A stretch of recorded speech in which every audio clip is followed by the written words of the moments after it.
Hello everyone, मैं वर्तिका स्वागत करती हूँ अपने चैनल पे। आई होप आप सब अच्छे होंगे। तो आज हम लोग का टॉपिक है important article related to education and children. जैसे कि संविधान में बहुत सारे अनुच्छेद हैं, है ना। उसमें से कुछ जो अनुच्छेद बच्चों के लिए या शिक्षा से संबंधित हैं उनके बारे में हम इस वीडियो में जानेंगे। ये केवीएस इंटरव्यू के लिए तो इम्पॉर्टेंट टॉपिक है ही है, उसके अलावा किसी भी टीचिंग एग्जाम के लिए यहाँ से क्वेश्चन आपको देखने को मिलता ही मिलता है। ठीक है, तो ये इस वीडियो को अंत तक ज़रूर देखिएगा, काफ़ी इंटरेस्टिंग लगेगा आपको अगर आपने अभी तक नहीं जानते हैं, आप इस बारे में नहीं जानते हैं तो। ठीक है, तो चलिए स्टार्ट करते हैं। उससे पहले कुछ टॉपिक समझ लेते हैं। लाइक हम लोगों के फंडामेंटल, जो हम लोगों का कॉन्स्टिट्यूशन है, वहाँ फंडामेंटल राइट है, डीपीएसपी है एंड फंडामेंटल ड्यूटीज़ है। ठीक है, तो फंडामेंटल राइट्स जो आते हैं वो 12 से 35 आर्टिकल के बीच में आते हैं। डीपीएसपी जो है वो 36 से 51 एंड फंडामेंटल ड्यूटीज़ जिसको बाद में ऐड किया गया वो है 51A में। ठीक है, ये चीज़ माइंड में रख करके फिर हम स्टार्ट करते हैं इस टॉपिक को। देखिए, आर्टिकल 45 में जब संविधान हमारा बना तो उस टाइम में आर्टिकल जो अनुच्छेद 45 है उसमें ये कहा गया कि राज्य इस संविधान के प्रारंभ से, जब ये कॉन्स्टिट्यूशन बना है, लागू हुआ है, 10 वर्ष की अवधि में, 10 वर्ष के पीरियड में उन्हें 6 से 14 वर्ष के बच्चों की फ्री एंड कंपलसरी एजुकेशन की व्यवस्था करेगा। अब यही बात तो 21A में है, तो इसमें कौन सी अलग बात कह दी इन्होंने। तो हुआ क्या कि क्योंकि आर्टिकल 45 किस में आता है, अभी बताया 36 से 51 डीपीएसपी में आता है। डीपीएसपी का मतलब है directive principle of state policy, राज्य के नीति निर्देशक तत्व।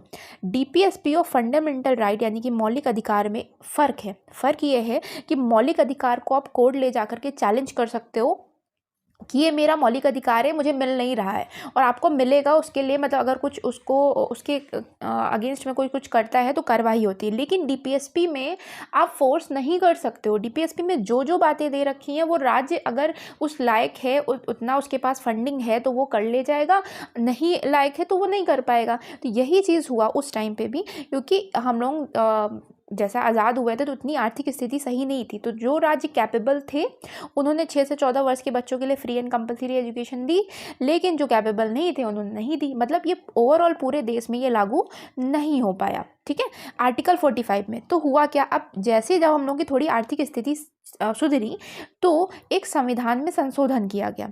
अब वो संविधान में संशोधन कौन सा था, बहुत इंपॉर्टेंट है शिक्षा के लिए, एजुकेशन के लिए। 86th amendment 2002। इसमें 3 बड़े चेंजेस हुए। हुआ क्या, जो अभी तक आर्टिकल 45 में जो कि डीपीएसपी में आता था उसमें राज्य की जिम्मेदारी दे रखी थी, स्टेट की जिम्मेदारी है कि बच्चों को फ्री एंड कंपलसरी एजुकेशन दे, उसको उठा करके इन्होंने फंडामेंटल राइट में डाल दिया। अब फंडामेंटल राइट है तो पूरे देश में लागू होना ही होना है। कोई भी बच्चा कोर्ट में जा कर के कहेगा कि मुझे एजुकेशन फ्री नहीं मिल रही है, सरकार नहीं दे रही है, तो सरकार के खिलाफ कार्रवाई होगी। इसीलिए आर्टिकल 21A जो कि फंडामेंटल राइट में आया था, फंडामेंटल राइट कितने से कितने के बीच में है, 12 से 35 के बीच में, तो उसी में तो 21 आएगा ना। तो 21A अमेंडमेंट के थ्रू, 86 अमेंडमेंट के थ्रू 21A अनुच्छेद डाला गया, जिसमें कहा गया 6 से 14 वर्ष के बच्चों के लिए निःशुल्क और अनिवार्य शिक्षा उनका मौलिक अधिकार है, मतलब फंडामेंटल राइट है।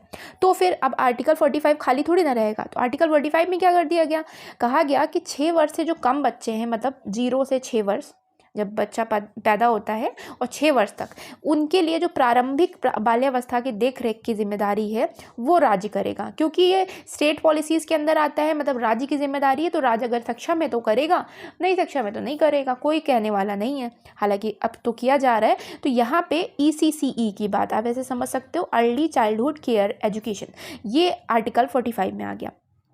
तो आर्टिकल 51A जो कि फंडामेंटल ड्यूटी है, फंडामेंटल ड्यूटी पहले तो जो थी वो 10 थी। ठीक है, लेकिन 51A में एक्चुअली 11 फंडामेंटल ड्यूटी हैं, लेकिन पहले 10 थी, जो कि एक अमेंडमेंट के थ्रू ही आई थी।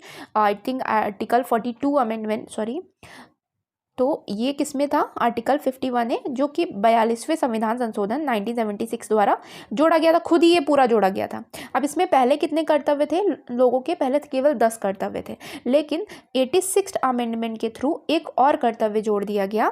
वो कर्तव्य था कि 11वीं ड्यूटी जोड़ दी गई कि माता पिता और संरक्षक की ये ड्यूटी है कि वो अपने बच्चों को 6 से 14 वर्ष के बच्चों को शिक्षा के अवसर दे। मतलब सरकार दे रही है, लेकिन अब मान लीजिए घर वाले नहीं भेज रहे हैं तो दिक्कत हो जाएगी ना। तो ये कर्तव्य, अब कर्तव्य को भी कोई चैलेंज नहीं कर सकता, लेकिन हालांकि पेरेंट्स खुद ही भेजते हैं, तो ये ड्यूटीज़ में डाल दिया गया। आई होप आपको क्लियर हुआ होगा कि अगर हमारी फंडामेंटल ड्यूटी कितनी है। एनसीईआरटी की बुक में जनरली दे रखा होता है ड्यूटीज़ या फिर फंडामेंटल राइट प्रेम्बल लिखा होता है, तो इनके बारे में आपको पता होना चाहिए, ठीक है। आर्टिकल जो हमारी ड्यूटीज़ हैं, फंडामेंटल ड्यूटीज़ हैं, वो 11 हैं टोटल। पहले 10 थी, लेकिन 11वीं कब जोड़ी गई? 11वीं 86 अमेंडमेंट 2002 द्वारा जोड़ी गई, ठीक। अब हम जानते हैं कुछ और आर्टिकल, लाइक आर्टिकल 15 में क्या कहा गया है। आर्टिकल 15 फंडामेंटल राइट के अंदर है, मैंने पहले ही बताया था 12 से 35 के बीच में है। तो इसमें कहा गया धर्म, वंश, जाति, लिंग, भाषा या जन्म स्थान आदि के आधार पर भेदभाव नहीं किया जाएगा। No discrimination on the basis of religion, caste, gender या लैंग्वेज या फिर बर्थ प्लेस, इनके आधार पर, किसी भी आधार पर डिस्क्रिमिनेशन नहीं किया जाएगा। भेदभाव जो छुआछूत होता है, छुआछूत का अंत की बात आर्टिकल 17 में कही गई है। ये दंडनीय अपराध है अगर छुआछूत करते हुए कोई पाया जाता है, कि जैसे कि भीमराव अम्बेडकर जी को झेलना पड़ा था उस टाइम। आर्टिकल 24 ये बच्चों से रिलेटेड है। आर्टिकल 24 में कहा गया कि 14 वर्ष के कम आयु के बच्चे हैं, जो भी बच्चे 14 वर्ष से कम आयु के हैं, उनको आप कारखाने या जोखिम भरे कार्यों में नहीं लगा सकते। मतलब उनको काम पे, मजदूरी भरे काम पे, इन सारे कामों पे नहीं लगा सकते जो भी जोखिम भरे कार्य हैं। तो इसको याद करने के लिए ऐसे याद रखा करें, 24 है और यहाँ 14 है, ठीक है। अब आते हैं राइट्स फॉर माइनॉरिटी, अल्पसंख्यकों के लिए कौन से राइट हैं। जैसे आज ही मैंने एनआईओएस की एक वीडियो डाली है जिसमें अल्पसंख्यक एजुकेशन के बारे में बात की गई है, वहाँ पे भी ये आर्टिकल हमने पढ़े थे। आर्टिकल 29 एंड आर्टिकल 30 ये कल्चरल एंड एजुकेशनल राइट है और ये अल्पसंख्यकों के मौलिक अधिकार हैं। कोई भी अल्पसंख्यक, मतलब कोई भी माइनॉरिटी अपनी भाषा, लिपि या संस्कृति को सुरक्षित रख सकता है, उसको प्रिजर्व कर सकता है, मतलब बचा सकता है उसको, और केवल भाषा, जाति या धर्म के आधार पर किसी भी एजुकेशन इंस्टीट्यूट में प्रवेश से नहीं रोकना है, ठीक है। ये कौन सा आर्टिकल में कहा गया है? आर्टिकल 29 में कहा गया। देखिए ऐसा नहीं है कि वो लोग जो इंटरव्यू में हैं वो आपसे सीधे सीधे पूछ सकते हैं। ऐसा भी हो सकता है कि वो कोई क्वेश्चन कर रहे हो, उस क्वेश्चन में आप इन आर्टिकल को रेफरेंस दे सकते हो, कि अगर उन्होंने कहा कि आपके पास कोई बच्चा आता है और वो इस जाति से है, इस ट्राइब से है, तब आप क्या करोगे, तो आप सीधे सीधे ये रेफरेंस दोगे कि आर्टिकल 29 सर ये कहता है कि आप किसी भी बच्चे को उसकी जाति, धर्म या संस्कृति के आधार पे स्कूल में प्रवेश से नहीं रोक सकते। और एक और बात, अगर आपने आरटीई नहीं देखा है, राइट टू एजुकेशन वाली जो वीडियो है वो नहीं देखी है, तो मैं आपको सजेशन दूंगी कि ये वीडियो ज़रूर देखिए। मैं डिस्क्रिप्शन में लिंक दे रही हूँ, क्योंकि इसमें जो 38 सेक्शन है ना, 38 उसमें भी 38 आर्टिकल है, वो 38 ना याद करिए, लेकिन कम से कम जो शिक्षा से रिलेटेड है, लाइक फिजिकल जो पनिशमेंट वाला है या फिर यही आप प्रवेश नहीं करने वाला है, ये सारे आर्टिकल आपको पता होने चाहिए ताकि आप अपने आंसर में इनका रेफरेंस दे सको, ठीक है। अब आते हैं आर्टिकल 30 के बारे में। आर्टिकल 30 क्या कहता है कि कोई भी अल्पसंख्यक अपनी पसंद का शैक्षिक संस्था चला सकता है, मतलब कोई भी माइनॉरिटी अपनी पसंद का एजुकेशनल इंस्टीट्यूट खोल सकता है और सरकार उसे क्या करेगी, ग्रांट देने में किसी तरीके का भेदभाव नहीं करेगी, मतलब सरकार उसे पूरी मदद करेगी ऐसा करने में। अब आर्टिकल 46 किस में आएगा? डीपीएसपी, यानी कि directive principle of state policy, जो राज्य के नीति निर्देशक तत्व हैं जिसमें राज्य की पूरी जिम्मेदारी होती है और इसको चैलेंज नहीं किया जा सकता। उसमें कहा गया है कि राज्य एसटी, एससी और अन्य जो दुर्बल हैं, वीकर सेक्शन हैं, उनकी शिक्षा और उनके आर्थिक हितों, यानी कि इकोनॉमिक जो लाभ है उनके लिए उनको बढ़ावा देगी। कौन? राज्य। तो राज्य करना चाहे तो करेगी, हालांकि करती है क्योंकि उनको वोट निकालना होता है।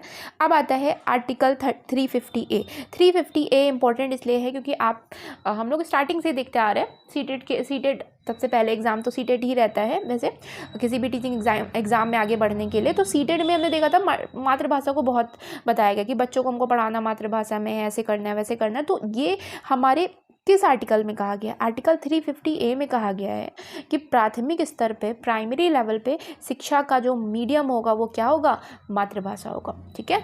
आई होप आपको क्लियर हुआ होगा। और आर्टिकल 343 भी बता देती हूँ। आर्टिकल 343(1) में कहा गया है कि हमारे यूनियन का जो ऑफिशियल लैंग्वेज होगी वो हिंदी होगी, ये हिंदी की बात की गई है, ठीक है। और आई थिंक 2 में इंग्लिश की बात की गई है, तो ये एक्स्ट्रा में याद रखिएगा। अदरवाइज़ मैंने अपनी तरफ से कोशिश की है कि मैं एकदम डिटेल से बता सकूं, जिनको भी थोड़ा बहुत कन्फ्यूज़न होगा, लाइक 45 को लेके मुझे बहुत रहता था। आई होप आपको ये वीडियो हेल्पफुल रही होगी। शेयर कर दीजिएगा वीडियो। So thank you.